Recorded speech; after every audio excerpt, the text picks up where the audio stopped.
Assalamualaikum warahmatullahi wabarakatuh. Perkenalkan kami dari kelompok 6 yang akan menjelaskan tentang konsep kualitas yang disusun oleh Muhammad Sabir Rizieq, Isnang Asaroh Yuliana, Fajar Duyono, Restu Pratomo, Irfan Eko Priyono, dan yang terakhir Naili Arsaku Sabti. Yang materi yang pertama yaitu konsep kualitas.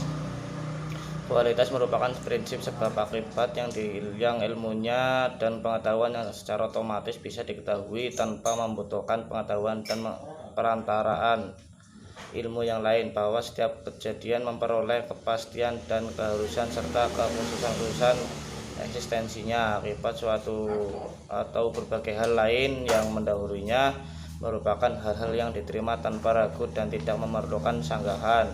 Keharusan dan keaslian sistem kausal merupakan bagian dari ilmu manusia yang telah dikenal bersama dan tidak diliputi keraguan apapun. Konsep kausalitas merupakan suatu rangkaian peristiwa yang mendahului dan peristiwa yang menyusul kemudian. Konsep kausalitas sangat berpengaruh dalam sejarah. Tanpa kausalitas, sejarah akan menjadi ilmu yang memuat hal kronologis saja, namun penggunaan kausalitas harus dibatasi oleh dua hal, yaitu satu, batas jangkauan masa lampau dan akan dicari hubungannya dengan peristiwa lain. Yang kedua, batas jumlah faktor yang berpengaruh dianggap tetap karena tidak diperiksa. Memasuki materi yang kedua yaitu kondisi kausalitas. Dalam studi ruang dan waktu berjenis Lorentzian, terdapat hierarki kondisi kausalitas yang penting dalam membuktikan teorema matematika tentang struktur global lipatan tersebut. Kondisi ini dikumpulkan selama akhir tahun 1970-an. Semakin lemah kausalitas pada suatu ruang dan waktu, semakin tidak fisik ruang waktu tersebut. Spaketim dengan kurva seperti waktu tertutup, misalnya, menghadirkan kesulitan interpretasi yang parah.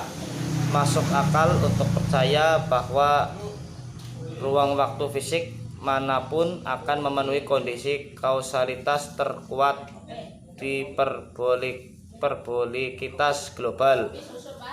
Untuk ruang seperti itu, persamaan dalam relativitas untuk dapat diajukan sebagai masalah nilai awal permukaan Kaunci. Assalamualaikum warahmatullahi wabarakatuh. Perkenalkan, nama saya Muhammad Sabir Rizieq, mahasiswa Prodi Manajemen Pagi Universitas Nahdlatul Ulama Purwokerto. Langsung saja di sini saya akan melanjutkan presentasi dari kelompok kami, yaitu selanjutnya dengan pengertian konsep. Konsep sendiri bisa diartikan sebuah representasi abstrak dan umum dari sesuatu yang bertujuan untuk menjelaskan suatu objek, ide, atau peristiwa. Dan secara etimologis, kata konsep itu berasal dari bahasa Latin, yaitu conceptum, yang artinya itu sesuatu yang dapat dipahami. Konsep juga bisa diartikan sebagai serangkaian pernyataan, gagasan atau ide yang saling terkait dengan berbagai peristiwa atau kejadian dan menjadi dasar sebuah petunjuk untuk melakukan penelitian. Ya, selanjutnya itu materi tentang definisi simbol. Simbol sendiri berasal dari kata dalam bahasa Yunani, yaitu simbalo, yang artinya melempar bersama-sama. Maksudnya itu melempar atau meletakkan bersama-sama dalam satu ide atau gagasan objek yang kelihatan, sehingga objek tersebut mewakili gagasan. Simbol juga dapat mengantarkan seseorang ke dalam gagasan masa depan maupun masa lalu. Simbol juga diwujudkan dalam gambar, bentuk, gerakan, atau benda yang mewakili suatu gagasan. Meskipun simbol bukanlah nilai itu sendiri, tetapi simbol sangatlah diperlukan untuk kepentingan penghayatan akan nilai-nilai yang diwakilkan. Simbol juga dapat digunakan untuk keperluan apa saja, semisal ilmu pengetahuan, kehidupan sosial, juga keagamaan. Bentuk simbol juga tak hanya berupa benda kasat mata, tapi juga melalui gerakan dan ucapan. Simbol juga dijadikan sebagai salah satu infrastruktur bahasa yang dikenal dengan bahasa simbol. Simbol paling umum ialah tulisan, yang merupakan simbol kata-kata dan suara. lambang dapat merupakan benda sesungguhnya. Lambang juga dapat berupa warna atau pola. Lambang kebanyakan digunakan sebagai metafora atau perumpamaan. Contoh, misalnya lambang nasional adalah simbol untuk negara tertentu. Dan kesalahan terbesar manusia dalam memahami simbol adalah menganggap bahwa simbol adalah substansi, sehingga mereka kerap kali terjebak dalam pembenaran terhadap semua hal yang hanya bersifat kasat mata sebagai kebenaran hakiki. Jadi mulai dari kesalahan itu adalah fanatisme. Ya, mungkin itu saja dari saya. Selanjutnya akan dilanjutkan oleh kelompok saya, teman saya. Terima kasih. Bismillahirrahmanirrahim. Assalamualaikum warahmatullahi wabarakatuh. Nama saya Restu Pratomo. Di sini saya akan melanjutkan presentasi dari Mas Apik. Yang selanjutnya itu ada validitas dalam eksperimen. Penelitian eksperimen memiliki karakteristik tersendiri dalam penelitian kuantitatif.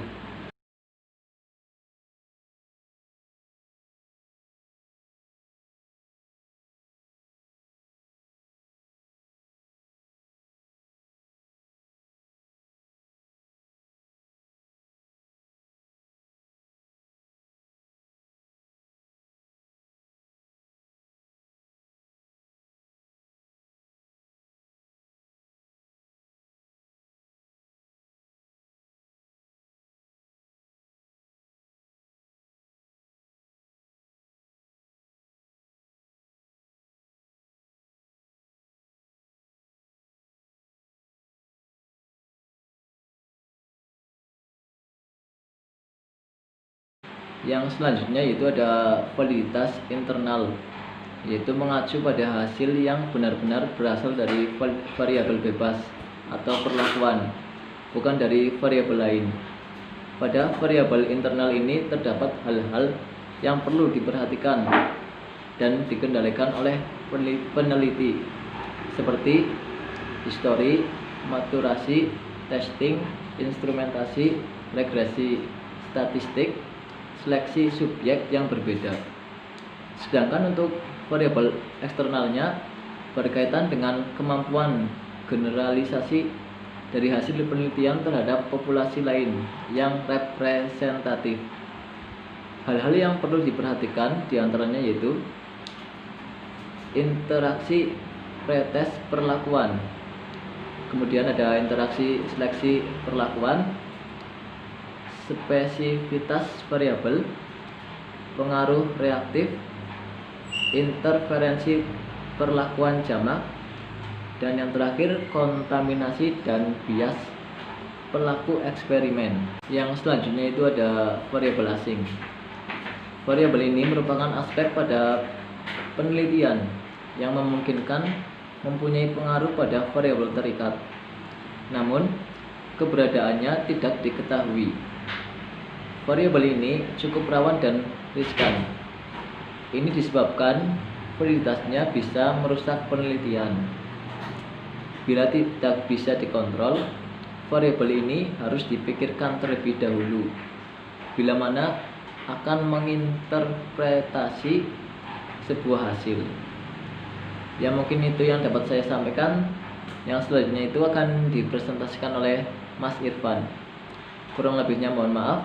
Wallahumma fiqh al-aqmitorik. Wassalamualaikum warahmatullahi wabarakatuh.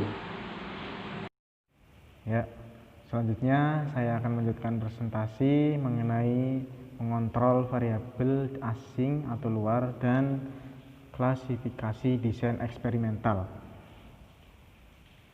Ada beberapa hal yang bisa dilakukan untuk mengontrol variabel luar agar tidak berefek pada variabel terikat. Di antaranya adalah yang pertama itu pengontrolan variabel luar.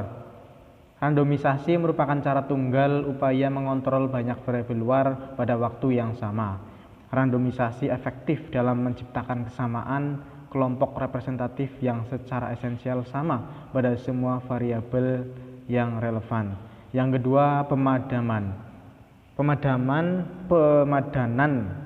Pemadanan adalah suatu teknik untuk penyamaan kelompok pada satu atau lebih variabel yang telah diidentifikasi peneliti sebagai berhubungan dengan penampilan pada variabel terikat. Pendekatan yang paling umum digunakan adalah dengan melibatkan penempatan anggota pasangan secara random, satu anggota untuk setiap anggota. Kemudian yang ketiga, perbandingan kelompok dan subkelompok homogen. Cara lain untuk mengontrol variabel luar adalah membandingkan kelompok yang homogen tentang variabel tersebut. Keempat, penggunaan subjek sebagai pengendalian diri mereka sendiri. Dan yang kelima adalah analisis kovarian. Analisis kovarian adalah suatu metode statistik untuk penyamaan kelompok yang dibentuk secara random pada suatu atau lebih variabel kontrol. Analisis kovarian mengatur skor pada suatu variabel terikat untuk perbedaan awal pada beberapa variabel lain. Selanjutnya, klasifikasi desain eksperimental. Menurut Profesor Dr. Sugiono dalam bukunya Metode Penelitian Pendidikan, beliau itu membagi desain penelitian eksperimen ke dalam 3 bentuk. Di antaranya adalah yang pertama pre-experimental design, true experimental design, dan quasi-experimental design. Yang pertama pre-experimental design. Desain ini dikatakan sebagai pre-experimental design karena belum merupakan eksperimen sungguh-sungguh, karena masih terdapat variabel luar yang ikut berpengaruh terhadap terbentuknya variabel dependent. Rancangan ini berguna untuk mendapatkan informasi awal terhadap pertanyaan yang ada dalam penelitian. Bentuk pre-experimental design ini ada beberapa macam. Yang pertama, one shot case study atau studi kasus satu tembakan. Yang kedua, one group pretest post-test design atau satu kelompok pretest dan post-test. Yang ketiga, intake group comparison. Selanjutnya, yang kedua, true experimental design. Dikatakan true experimental atau eksperimen yang sebenarnya atau betul-betul karena dalam desain ini peneliti dapat mengontrol semua variabel luar yang mempengaruhi jalannya eksperimen. Dengan demikian, validitas internal atau kualitas pelaksanaan rancangan penelitian dapat menjadi tinggi. Ciri utama dari true experimental ini adalah bahwa sampel yang digunakan untuk eksperimen maupun sebagai kelompok kontrol diambil secara random atau acak dari populasi tertentu. Jadi ciri-cirinya adalah kelompok kontrol dan sampel yang dipilih secara random. Desain true eksperimental dibagi menjadi beberapa macam. Pertama itu post-test only control design, yang kedua pre-test post-test control group design, dan yang ketiga the Solomon for group design. Kemudian yang ketiga atau jenis yang terakhir adalah quasi experimental design. Bentuk desain eksperimen ini merupakan pengembangan dari true experimental design yang sulit dilaksanakan. Desain ini mempunyai kelompok kontrol tetapi tidak dapat berfungsi sepenuhnya untuk mengontrol variabel-variabel luar yang mempengaruhi pelaksanaan eksperimen. Walaupun demikian, desain ini lebih baik dari pre-experimental design. Quasi-experimental design digunakan karena pada kenyataannya sulit mendapatkan kelompok kontrol yang digunakan untuk penelitian. Oleh karenanya, untuk mengatasi kesulitan dalam menentukan kelompok kontrol dalam penelitian, maka dikembangkan desain quasi eksperimental. Desain ini dapat dibagi menjadi beberapa model. Ada 4 model. Yang pertama itu time series design atau desain deret waktu. Yang kedua, non equivalent control group design atau tidak ada desain kelompok kontrol yang setara. Dan yang ketiga, counterbalance design atau desain yang seimbang. Dan terakhir adalah factorial design atau desain faktorial. Oke, itulah sedikit presentasi dari saya, kurang lebihnya mohon maaf. Terima kasih. Assalamualaikum warahmatullahi wabarakatuh. Perkenalkan, nama saya Nayeli Arzaku Sakti, NIM 2018 Di sini saya akan menjelaskan materi tentang laboratorium versus eksperimen lapangan, desain eksperimen dan non-eksperimen, serta batasan eksperimen. Yang pertama yaitu laboratorium versus eksperimen lapangan. Dalam penelitian laboratorium, subjek orang dikumpulkan di dalam suatu tempat atau laboratorium. Kemudian diberi pengalaman sesuai dengan yang diinginkan peneliti, lalu dicatat dan ditarik kesimpulannya. Adapun eksperimen lapangan merupakan pengamatan yang dilakukan di luar laboratorium, di mana peneliti memberikan pengalaman-pengalaman baru kepada objek secara umum, kemudian diamati hasilnya dan ditarik kesimpulannya. Materi yang kedua yaitu perbedaan antara desain eksperimen versus non-eksperimen. Desain penelitian eksperimen. Yang pertama adalah mengetahui pengaruh pemberian suatu treatment atau perlakuan terhadap subjek penelitian. Kedua, rancangan penelitian disusun peneliti sebelum penelitian berlangsung berdasarkan hipotesis pengetahuan. Yang ketiga, terdapat kelompok eksperimen dan kelompok kontrol yang harus sama atau setara. Yang keempat, terdapat variabel bebas, kecuali variabel terikat. Yang kelima, terdapat pengamatan pengukuran terhadap variabel terikat sebagai efek perlakuan terhadap variabel bebas. Dan yang keenam, memanipulasi atau adanya treatment mengontrol variabel.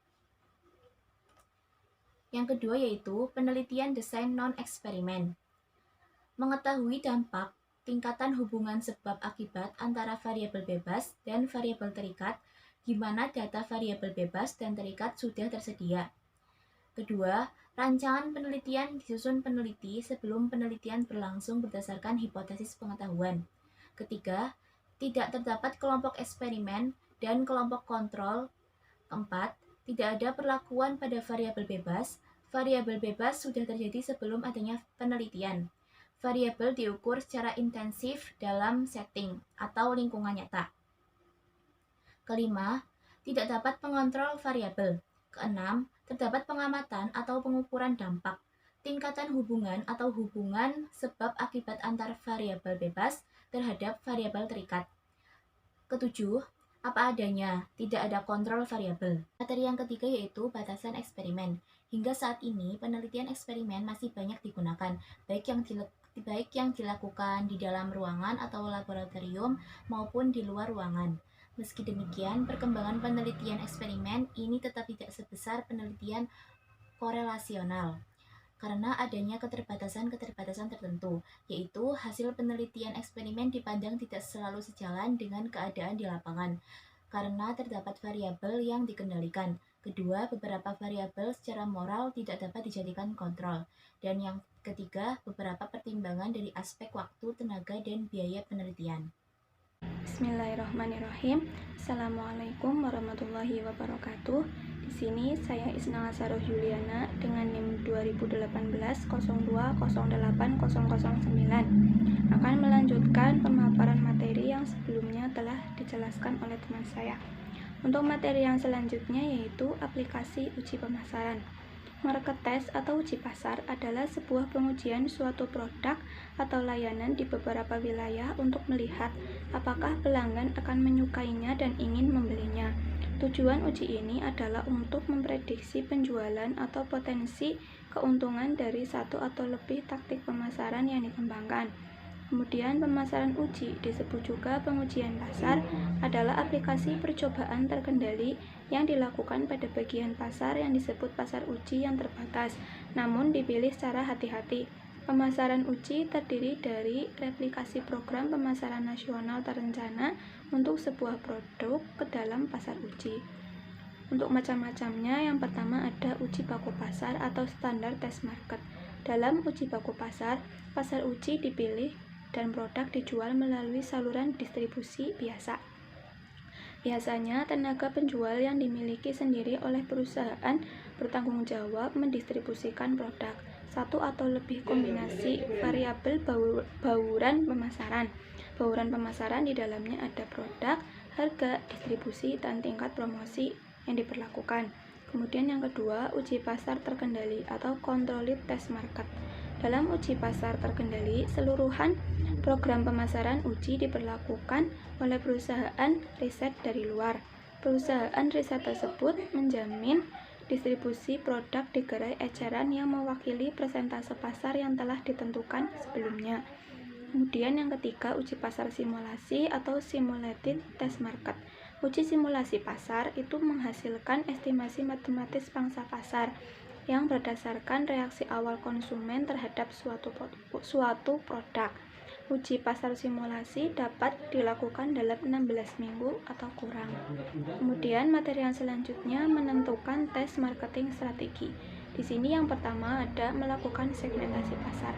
Segmentasi pasar adalah upaya untuk membagi pasar menjadi beberapa kelompok yang lebih kecil.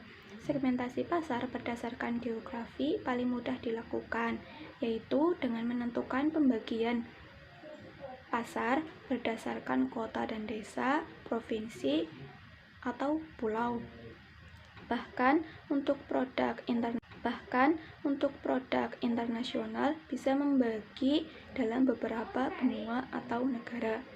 Untuk segmentasi pasar geografis, di sini yang pertama ada segmentasi demografis. Demografis itu meliputi jenis kelamin, umur, tingkat pendidikan, dan lainnya. Kemudian yang kedua, segmentasi perilaku, yaitu segmentasi yang lumayan rumit karena harus mempelajari kebiasaan masyarakat dalam membeli suatu produk. Kemudian yang ketiga, segmentasi psikografi. Segmentasi inilah segmentasi yang paling rumit karena lebih spesifik.